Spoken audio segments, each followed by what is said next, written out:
Welcome to the LDA Podcast, a series by the Learning Disabilities Association of America. Our podcast is dedicated to exploring topics of interest to educators, individuals with learning disabilities, parents, and professionals to work towards our goal of creating a more equitable world. Hi, everyone. Welcome to the LDA Podcast. I'm here today with Laura Jackson. She's a writer, advocate, and mother of a child with dyscalculia. Laura, thank you so much for being here. Yes, it's my pleasure. So to start off, could you tell us just a little bit about yourself? Yes. As you said, I am a mom. I have two daughters, a preteen and a high schooler. And our oldest daughter is dyscalculic. We discovered this about 6 years ago when she was in elementary school. So we live in the Seattle area in the Pacific Northwest. And a couple of years ago, quit my job and have been pouring myself into work with supporting families and individuals with dyscalculia. Amazing. So for our audience who may not know, could you tell us what dyscalculia is? Yes. You probably more recognize it on an IEP or just in conversation, as it's usually termed a specific learning disability with an impairment in math, or people might call it a math learning disability. I know I have a lot of parents who will reach out to me and say, my child has a math learning disability, but I don't know if they have dyscalculia. And just to clarify, yes, as of how things are right now, that is dyscalculia. So it's known as a learning disability, which I have a little qualms with the term learning, because I think it kind of implies that it just impacts individuals when they're in school. But having a learning disability in math impacts so many different areas of life. And it's also something that you have or that you struggle with your entire life. So it's a real difference in how not only working with numbers, but how they experience and visualize numbers. So it impacts math, yes, but impacts really everything involving numbers in life. So yeah, and I'd really like to dive into that with you later. But first, I wanted to talk about how you learned about dyscalculia when your daughter was diagnosed, right? Could you tell us a little bit about that process?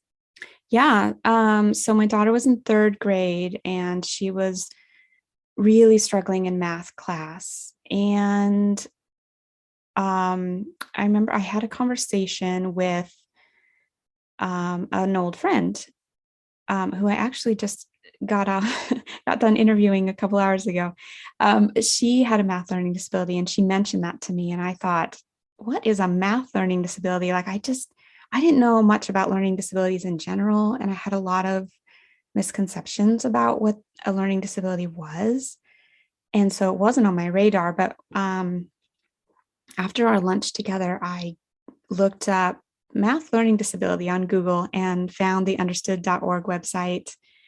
It wasn't quite as robust as it is now, but I found just all the signs and symptoms of dyscalculia.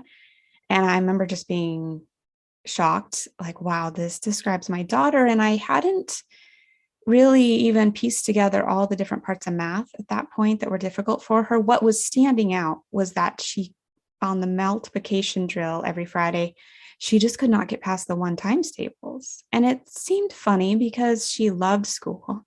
She's very articulate. She was doing really well in everything else. And the teacher said to me, I don't know what's going on, but she's trying 10 times as hard as everyone else and not getting what we're talking about in math and the multiplications. So that was kind of my first clue of what is going on. And so I, from that search, one thing led to another, and I started just gathering any information I could. I met with the school, but they didn't know anything about it. And their suggestion was, let's wait till next year and see what the teacher has to say. And the more I read, the more I thought, well, that's not going to work. Like that's actually not going to help her to just put it off. So that's when I started the process of let's get an evaluation at school. And it was also recommended to me that we had a private evaluation done. And both of those confirmed that, yes, she was dyscalculic. Well, that's really great that you were able to find some resources and recognize that, this shouldn't be put off. The longer often that people wait to get diagnosed, the trickier it can get. Yes, absolutely. Yeah. Well, and I wanted to talk a little bit about the resources that you found. You talked about this being a couple of years ago. Are there a lot of resources out there for dyscalculia? Well, there's a little more now, but I will tell you, I think I checked out.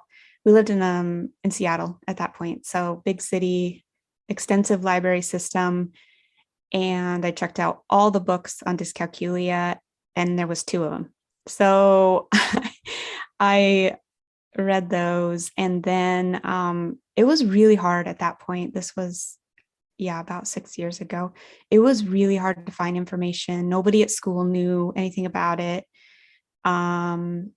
There were people that kind of were familiar with, a kid struggles in math, but they didn't really understand what that meant or what to do about it. So it was a lot of hours of looking online. I did at that point find some books by Ronit Bird out of the UK.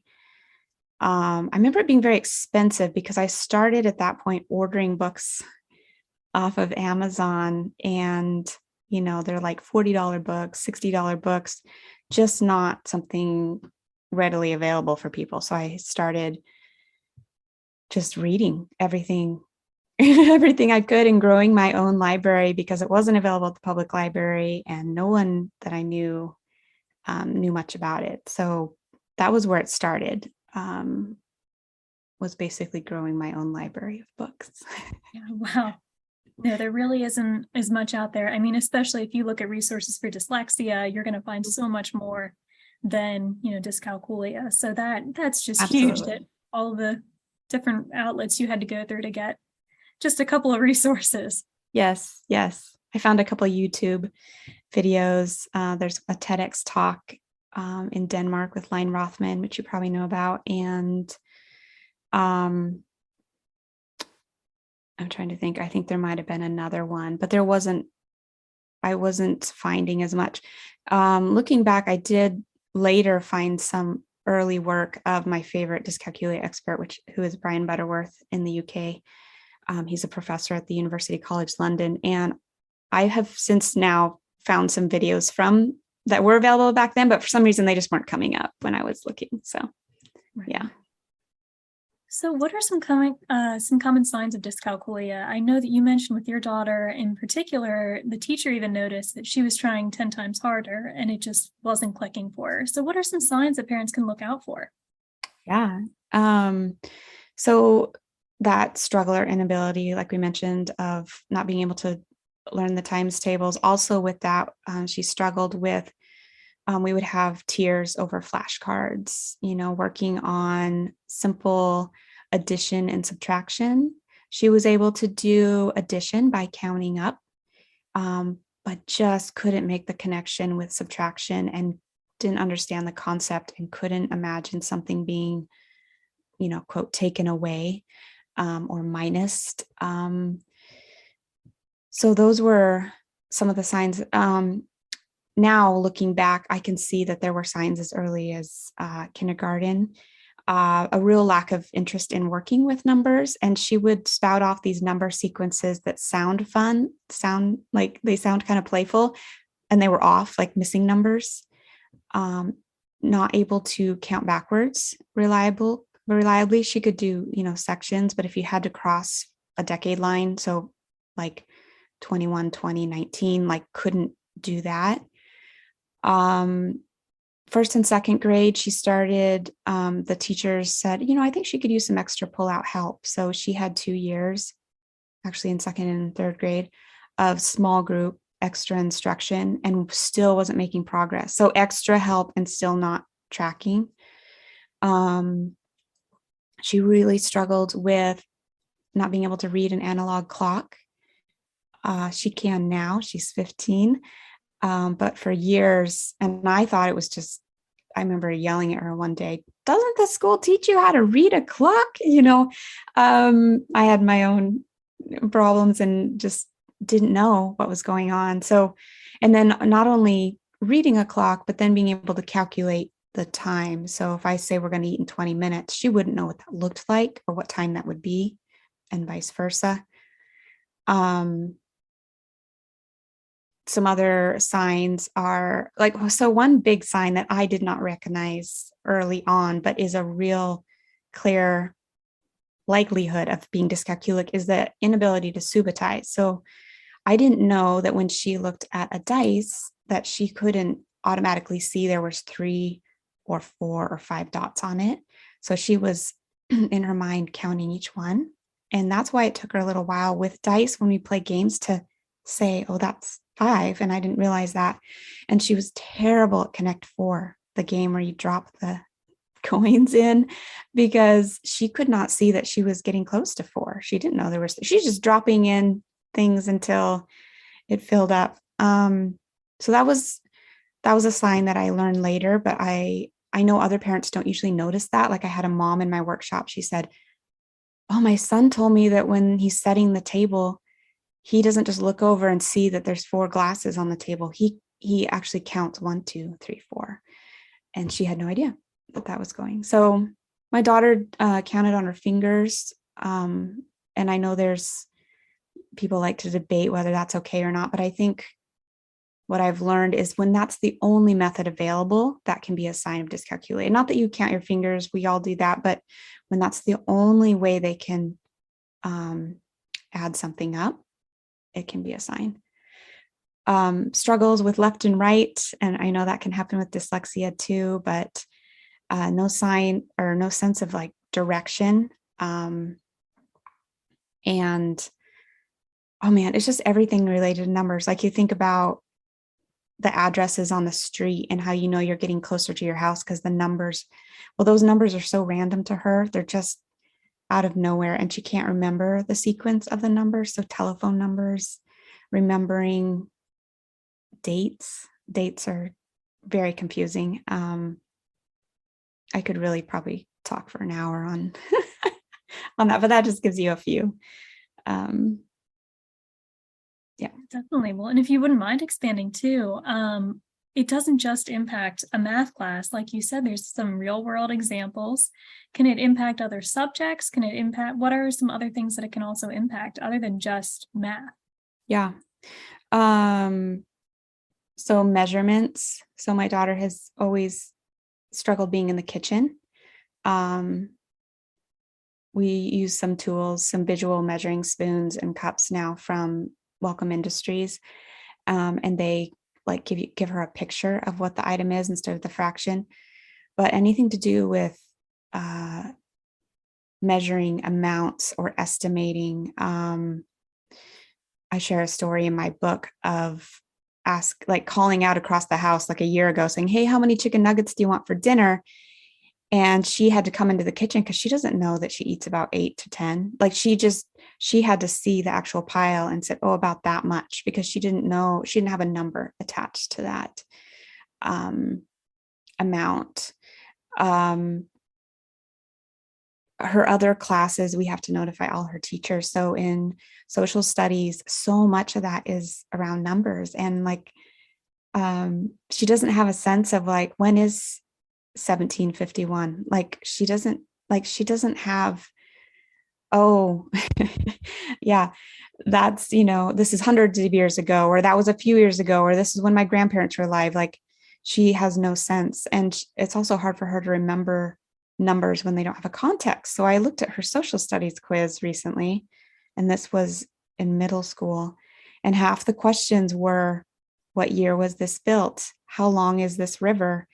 When was the birth date of this person? Like half of it was numbers. And it was unfair because she really knew the curriculum. Like she could tell you why that landmark was important, even though she couldn't tell you when it was set up.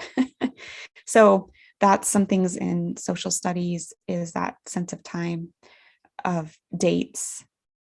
in all her classes, a struggle with time and having to ask, when is lunch? When is this happening? Because when she looks at the clock, it takes her so long to calculate first what time it is now. But if the teacher says in 20 minutes, it's hard for her even still to be like, well, what will the clock say when it is 20 minutes? She's in theater right now in high school, totally confused about upstage, downstage, left, right. She's like, Mom, I don't know my left and right. And now we're turning around and the left and right is opposite of what it is for me on stage. So that's a nightmare. That comes up. The other thing I forgot to mention early on is so memory for numbers. So dyscalculics, they may spend a whole lesson and you think that they really got it, and you come back in the next day and the teacher is just flabbergasted because it seems like they haven't remembered anything of what they just learned. Students will study and study and study, cram for a test, go in and fail miserably. They can't hold on to these concepts that in reality don't make sense to them yet. And so, then parents are flustered, like, did you not study? Or that's what you get for cramming. And it's like, no matter if they studied every day for a month beforehand, they might go in and not remember. We've experienced that a lot with our daughter. And she would sometimes just sit and wait. She would just, and the teacher would say, what are you doing? Like, you're not doing anything. She's like, I'm waiting for the answers to come. Because in her experience, the numbers would come and go. Like, sometimes the answer would be there and sometimes it wouldn't. And she didn't know how to control that or make it appear when she needed. So that's one of the reasons, like the multiplication tables, memorizing those, it doesn't stick. And they're, the amount of memory they have for numbers is very small. So when we're requiring that they learn or memorize as much as everyone else, they're at a real disadvantage, and we have to really pare down what is required to be memorized. And that's kind of getting into the teaching methods, but just being aware that their capacity for memorizing anything related to numbers and quantity, it's very limited. And it will be fine. It may be fine in other matters, other subjects, but in math. The other subject that's really impacted is science. So they can do really well in a lot of aspects of science, but think about how much of those science classes have measuring and make you do calculations. And so with students who you may notice they're doing really well on all these tests, and then these tests, they're doing terrible. And what is it on those tests that they're not doing well at? My daughter is in biology right now, and she told me, I totally understand the material, but she bombed this worksheet quiz and it was all measurements. And we're in the process of getting a copy of it because I want to see it, because she understood the concept, but she makes a lot of errors when it comes to the calculation. So yeah, those are some other areas, at least for students. And then if you think about adults, reading and understanding spreadsheets at their work or graphs, very complicated. Driving, calculating distances, calculating time and distances. Like, you hear of adults where they have these jobs, they have to drive from place to place and they have meetings, and it's just a nightmare. And then you think about money, like all these aspects of money, understanding amounts and decimals and the calculations of it. In our country, like our 10-cent dime is smaller in size than the 5-cent nickel. Just even that is confusing. And we don't understand, why can't you remember that's a nickel? And it's like, well, it's very confusing. Yeah.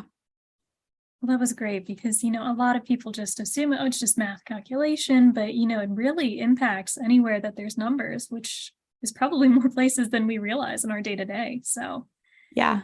In my parent workshop, the first week is just understanding, and the homework is that week to just notice how many places that numbers show up in your life, or calculating, or amounts.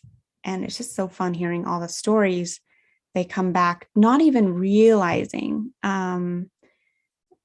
the different places in their life where these things happen, and then trying to see it from the point of view of their dyscalculic spouse or child or whatever. Yeah, it's very enlightening.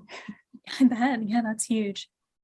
So how did you decide on which learning approach worked best for your daughter, whether it was at home instruction or any sort of online tutoring? Yeah. It was a real trial and error. We got an IEP, and I remember just breathing a sigh of relief because getting her tested was very difficult because she was doing so well in her other classes. And so the school was hesitant to test her. So it was a real push to get her evaluated. And I was so tired by the time we finished. And it was like a year-long process between the two evaluations. And I thought, well, now we're all good to go. But the hard thing is the teachers had no idea how to teach a kid with dyscalculia. And the special ed teacher was really lovely and warm and willing to learn, but she had so many kids and it was such a steep learning curve. So I was feeding her like Ronnet Bird random books that I would find. Hey, do you think we could use this? And she was looking for curriculum online. I was too. We didn't find anything specifically for it. So for 2 years, that was our way of being. And that even included a separate school district where she received more time in special ed than the first one, but still nobody knew how to teach for her. So by the time she was in 6th grade, I thought, we can't keep guessing. Like, this is just, it's not working. And by that point, I had been, reading and learning. And I found some methods of teaching coming out of the UK. And I met up with, I started with Ronnet Bird's online ebooks. They were hands-on. She understood the unique nuances of dyscalculia. And so in our state, we have the option of part-time enrollment at school. So what we did is we did math at home in the morning with this curriculum, and then I dropped her off at middle school for the rest of the day. And we have done that for the last 3 years. Pandemic year, there was one pandemic year where she was home, or we homeschooled. So she took a lot of online classes, basically online learning, and then math at home. So I got some help from the Emerson House, which is a school in the UK, and there's also one in Virginia. And they really focus on students with dyscalculia, dyslexia, and dyspraxia. I got some help from them. And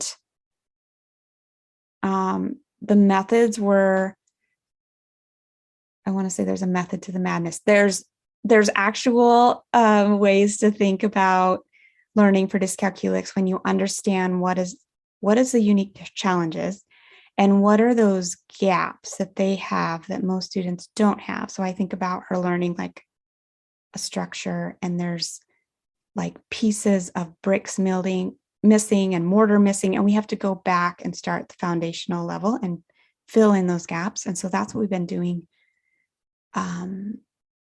We did all through middle school for her, and it was pretty exciting because within a month of doing it, and I will back up and say I'm not a math person. I am not a teacher. I'm just a desperate mom looking for help for my kids. So I really just approached math class like, let's learn this together. I wasn't like teaching her. We just were like, let's see how your mind works, and let's find a way to understand math in a way that your mind works. And so we followed through Ronnet Bird's ebooks, and then we used Jane Emerson, Patricia Babtey's book, The Dyscalculia Solution, and just worked through those. And it was so exciting because she started saying to me, oh, I'm ready for math class today, or I'm excited to do math class today, or I love doing this math with you, Mom.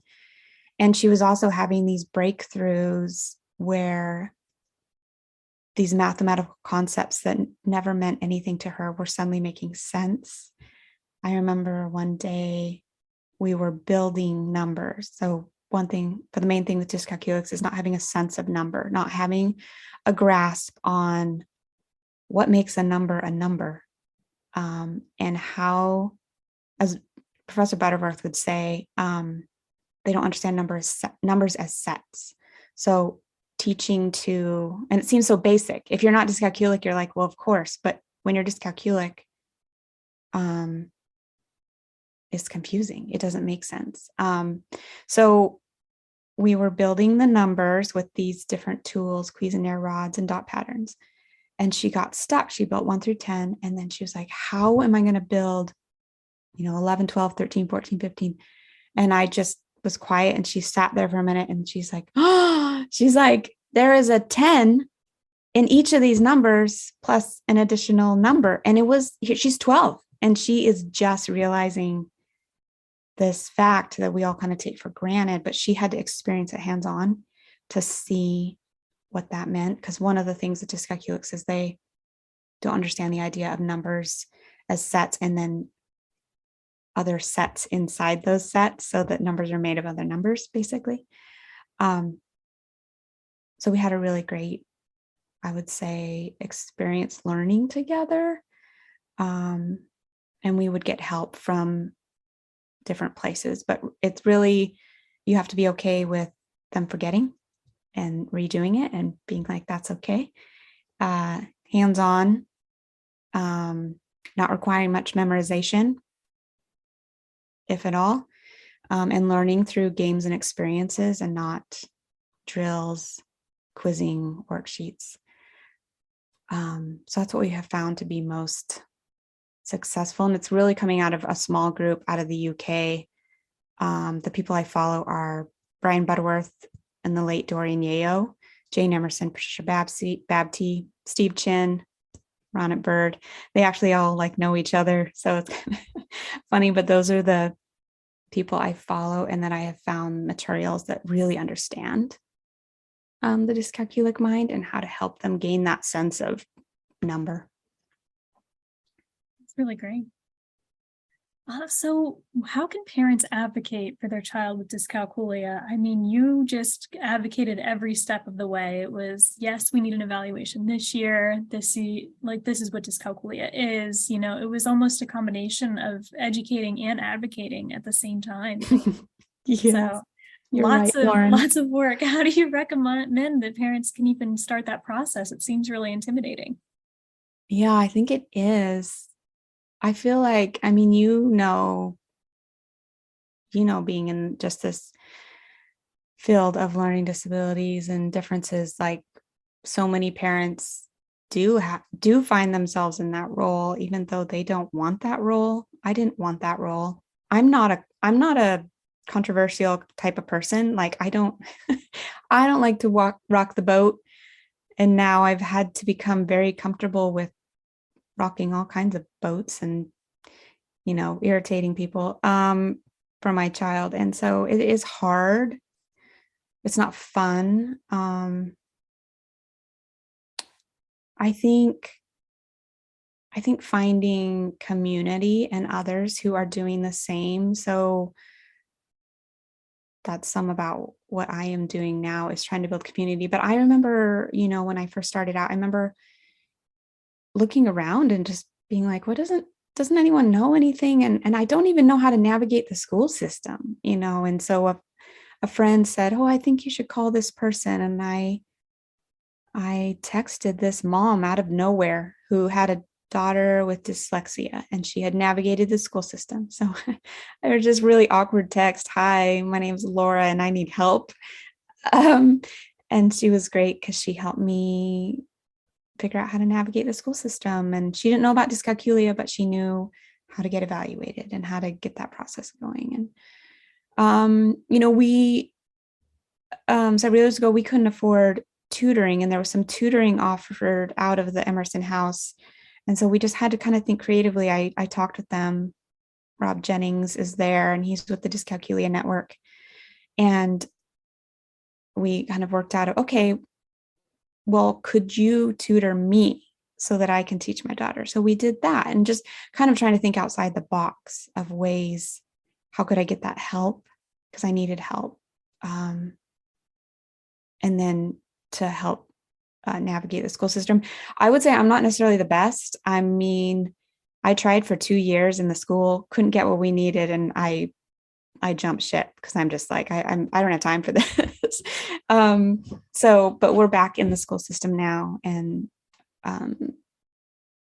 continuing just that advocacy, and also teaching our daughter to advocate for herself. So especially as she's older, like really helping her have a voice is really important. And takes the pressure off me too as a mom. But I think it will help her because that's what's needed going forward. So I guess to answer your question, see if you can find community. And I mean, that's what you guys are doing too with LDAA too. You're providing education, resources. Hey, there's people out here, call on my workshop. I say, hey, call your LDA advocate in your state, because they're going to know some resources that you haven't heard about. And I've done that in our state. And our representative, had some names of places you could get evaluated that I didn't know about. So yeah, find your community, because you're not alone, and it really helps you feel I guess encouraged or bolstered, like you can do this. So yeah. Absolutely. No, that's really true. So in your experience, what are some of the strengths of individuals with dyscalculia? We talked about a lot of the weaknesses, but have you noticed any strengths that have come out of this? I love that question, because I really feel like that is one of the keys to supporting students with any kind of learning differences, is to see the areas that, in my class, I call it like places where they shine, like seeing those places where they are excited, they're interested, they're really good at. And when you think about growing or developing as a person, like focusing on those things are so much more important than looking at the places of struggle and trying to fix those. So I love that question. And when my daughter was 10, I remember her standing on the front porch, and we were really right in the middle of, I think she had just received her diagnosis in the private eval. So we had already finished school eval. And I remember she said to me, I know what happened, Mom. She's like this little body, 10-year-old. And she said, my creative artistic side is so big in my brain, and it has just taken up all the room, and there's just not space for the math. She's like, it's pushed the math out. And I love that, because that was kind of, I mean, maybe that happens in the brain, I don't know, but I think other areas are developing, and we need to pay attention to those. I think for my own daughter and so many of the parents I talk with, like, they're really surprised. They're so focused on the struggles, and most of them have multiple learning differences. And when you ask them, what does your kid really love? What are they really good at? Oh, some really cool stuff comes out, So I think with my own daughter, she's highly artistic, very creative. She thinks outside the box for new possibilities. So her problem-solving skills, critical thinking, are through the roof. And I think she's had to really use those, because she's in a math class that's completely confusing, and she has to think creatively. How am I going to figure this out? She's very empathetic. So kids with other learning differences or struggles, she's like the first one to be like, oh, I wonder what's going on for them, and then I also see a lot of resilience of things have not always come easy. And so she'll stick with something and almost too long. She was doing an assessment with Dr. Schroeder at Dyscalculia Services this summer.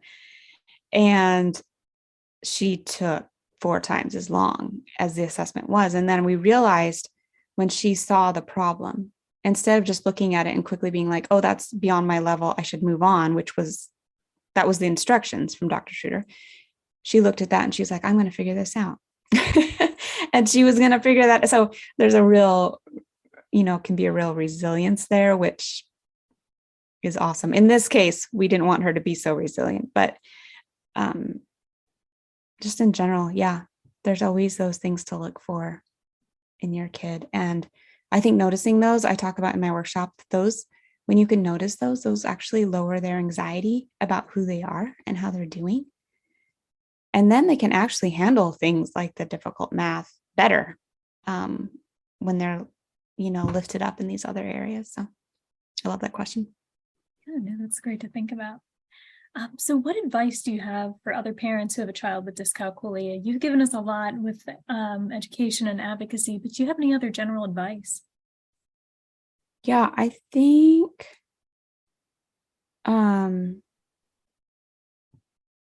do what you can to just understand. It can feel really overwhelming, like when you don't understand how someone can't see numbers the same way. It's very hard to imagine if you have a friend who's colorblind. It's really hard to imagine that they don't see the colors that you see. And when they put together their outfits and it's a little bit seems off to you, it's hard to imagine what that is like for them, that the colors don't look the same. So I think about it the same way of be curious with your kid when they're showing a difficulty. It's more helpful, I've found, to get curious, like, why is that a tricky thing? And you will probably figure out why, instead of, I think I'm a very quick to fix kind of parent, and I have to slow myself down so much. But instead of seeing a problem and then saying, oh, well, this is how you solve it, this is how you fix it, just forget the solving and just be curious. Like, what is their experience with this? And how do they view the world differently? An example from a few years ago, it seemed like my daughter was never tracking when something was happening. So like an upcoming event, and she was always asking about it. And I thought, I'm just going to do a family calendar on the wall. That makes a lot of sense. Calendars make sense to me. I love a good spreadsheet. That girl she never looked at it. Meanwhile, my other daughter loved the calendar on the wall, loved knowing what's happening. But my dyscalculic daughter told me, she's like, I never look at that thing because I don't understand what it's saying. It doesn't make sense to me how the week is like laid out in this grid. Like, and instead of pushing her on that, we ended up having a conversation of, wow, okay, so those planners they give you at school and everyone encourages you to use, and this will solve all your problems, that's actually not a great fit for you, is it? She's like, no, I don't know. I don't get it. It doesn't make sense. So then we had this conversation of what would make sense if we need to plan ahead and you want to have an idea of a week. How would you think about that? She ended up trying her own schedule planner in her mind and how she thinks about it. If a teacher says to her, this is due on 11/25, she has no idea what that is. So she asks her teacher, could you tell me this is due next week? She can imagine that. And she has her own planner that draws out what a week looks like to her. So I think just being curious with your kid and then trying to be understanding of, there's some really, you don't have to do what I did where I bought like every book on dyscalculia and read for 6 years, but there's a couple books you could read just to have a basic sense of it, and just feel like you understand a little bit more. And that will help your kid immensely. It will also help you in your frustrations with them, because it can be very frustrating. So yeah, slowing down, being curious, and trying to understand the deeper stuff going on. Yeah, that's great advice. Well, would you be able to tell us about Discovering Dyscalculia, your website, all your resources that you have available? Yeah. Yeah. A few years ago, I, like I said, I quit my job and we moved out of the city, but close enough where my husband could commute. And I started reading Julia Cameron's The Artist Way and started writing from that book. And I didn't know what my next career, job was going to be. I knew it needed to be something to help provide our family, but I didn't know. So I started blogging. I was writing for the book, for the Artist Way book, doing my morning pages every day. It's like 3 pages longhand, all your thoughts. And then I started a blog. So that it's Discovering Dyscalculia started as a blog. And I was really just processing our own experience. But also I kept running into people who were curious, but didn't know anything about it. And I thought, I bet I'm not the only parent. And when I was looking, I remember fiercely typing in that was when mom blogs were big, but it was like Dyscalculia mom blog, math disability mom blog, and I couldn't find any. And so I thought, if I was looking for that, surely some other parent is looking for it. So I just started blogging on there about our story and different experiences. And one thing led to another. An editor from GHF Press found my blog and reached out and said, would you write a book? And I thought, well, that's crazy, but I thought I should just say yes because it looks like a need and someone's going to pay for me to do that. Yeah, let's do it.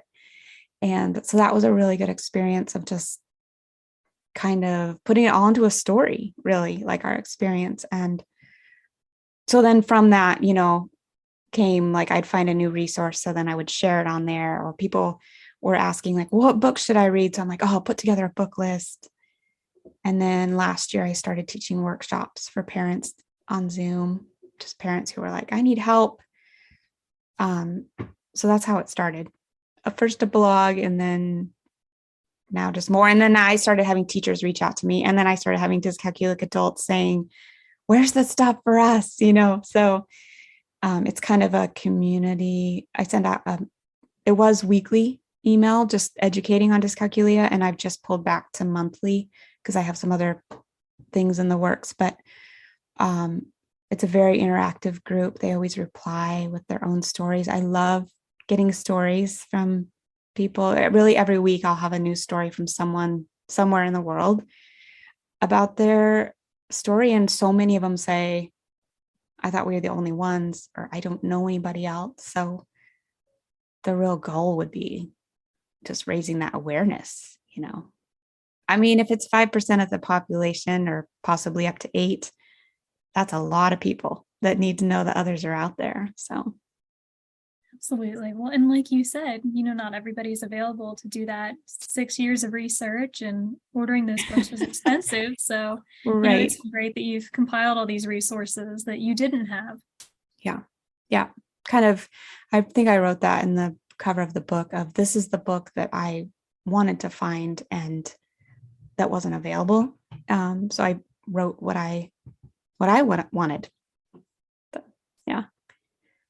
That's amazing. Well, Laura, thank you so much. This was a great conversation. I think people are going to get a lot out of it, and hopefully it'll continue to raise awareness for dyscalculia. That'd be great. Thank you for what you guys are doing.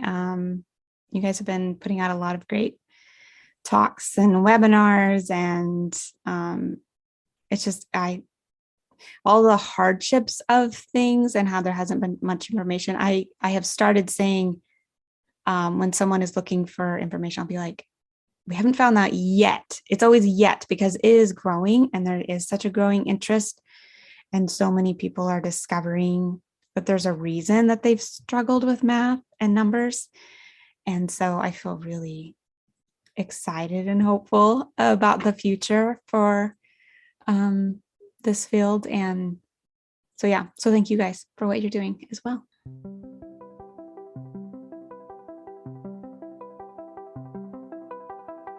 Thank you for listening to the LDA podcast. To learn more about LDA and to get valuable resources and support, visit ldaamerica.org.